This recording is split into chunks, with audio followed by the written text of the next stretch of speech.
Reporter breaking. Guruvayur ക്ഷേത്രത്തിലെ വിലപിടിപ്പുള്ള വസ്തുക്കൾ കാണാതായി എന്നുള്ള വിവരമുണ്ട്. ഒരു സംശയമാണ്. ആനക്കൊമ്പ്, സ്വർണം, വെള്ളി, കുങ്കുമപ്പൂവ് എന്നിവയുടെ കണക്കുകൾ ഇല്ല. അനാസ്ഥ എണ്ണി പറഞ്ഞാണ് ഓഡിറ്റ് റിപ്പോർട്ട്. 15 ലക്ഷം വില വരുന്ന വഴിപാടിന് പോലും രസീത് നൽകുന്നില്ല. ആനക്കൊമ്പുകളുടെ ശരിയായ സ്റ്റോക്ക് രജിസ്റ്റർ ചെയ്തിട്ടുമില്ല എന്നാണ് മനസ്സിലാക്കുന്നത്. റഹീസ് റഷീദ് ഉണ്ട് കൂടുതൽ വിവരങ്ങളുമായി. റഹീസ് റഷീദ്, ഇപ്പോൾ പുറത്തുവരുന്ന ഓഡിറ്റ് റിപ്പോർട്ട് അനുസരിച്ച് കുങ്കുമപ്പൂവ്, സ്വർണം, ആനക്കൊമ്പ് ഇതിനൊന്നും കൃത്യമായിട്ടുള്ള ഒരു കണക്കുകളില്ലേ? ഇതൊന്നും രജിസ്റ്ററിൽ സൂക്ഷിച്ചിട്ടില്ലേ? എന്താണ് ഓഡിറ്റ് റിപ്പോർട്ടിൽ പറയുന്നത് റഹീസ് റഷീദ്?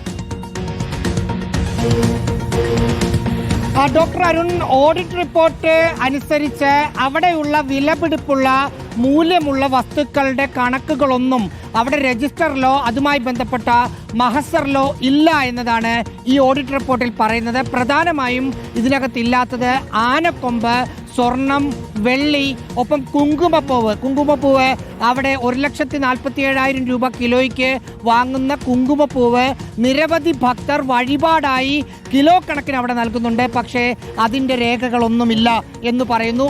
ആനയുടെ കൊമ്പ് മുറിച്ചെടുക്കുന്നതിന് വേണ്ടി ചിലവായ പണത്തിൻ്റെ തുക അവിടെ റെക്കോർഡ്സിലുണ്ട്. പക്ഷെ മുറിച്ചെടുത്ത കൊമ്പില്ല. അതായത് കൊമ്പ് മുറിച്ചിട്ടുണ്ട്, അത് മുറിക്കാൻ വേണ്ടി പണം ചിലവായിട്ടുണ്ട്. പക്ഷേ ആ കൊമ്പ് അവിടെയൊന്നും കാണുന്നില്ല, അവിടുത്തെ ഒരു രജിസ്റ്ററിലും കാണുന്നില്ല എന്നതാണ് പറയുന്നത്.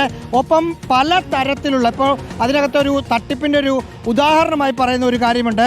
പാലക്കാട് കൊടുവള്ളൂർ മന പരമേശ്വരൻ നമ്പൂതിരി ക്ഷേത്രത്തിലേക്ക് വഴിപാടായി സമർപ്പിച്ച 2000 കിലോഗ്രാം ഭാരമുള്ള ഉരുളി എവിടെയാണെന്ന് അറിയില്ല.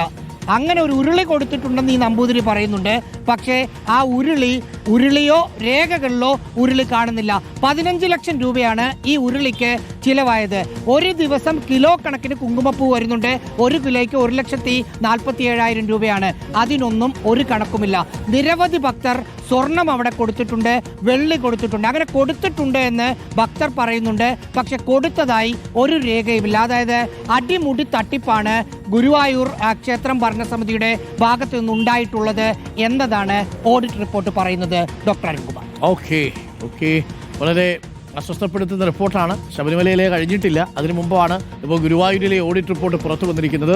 15 ലക്ഷം വില വരുന്ന വഴിപാടിന് പോലും രസീത് നൽകുന്നില്ല എന്നുള്ളതാണ് നമുക്ക് മനസ്സിലാക്കാൻ കഴിയുന്നത്. ഒന്ന് ആലോചിച്ച് നോക്കൂ, അത് എത്രമാത്രം ഗുരുതരമായ കാര്യമാണ്. അനാസ്ഥയാണ്. സ്വർണം, വെള്ളി, കുങ്കുമപ്പൂവ് എന്നിവയുടെ കണക്കുകളും രജിസ്റ്ററിലില്ല എന്നാണ് മനസ്സിലാക്കുന്നത്. അനാസ്ഥയാണ് ഓഡിറ്റ് റിപ്പോർട്ടിൽ തെളിയുന്നത്. കൂടുതൽ വിശദാംശങ്ങൾ വരണം. എന്നാൽ ഇതൊക്കെ പുതിയ ഭരണസമിതി നിഷേധിക്കുകയും ചെയ്യുന്നുണ്ട് എന്നാണ് മനസ്സിലാക്കുന്നത്. സത്യം തെളിയട്ടെ.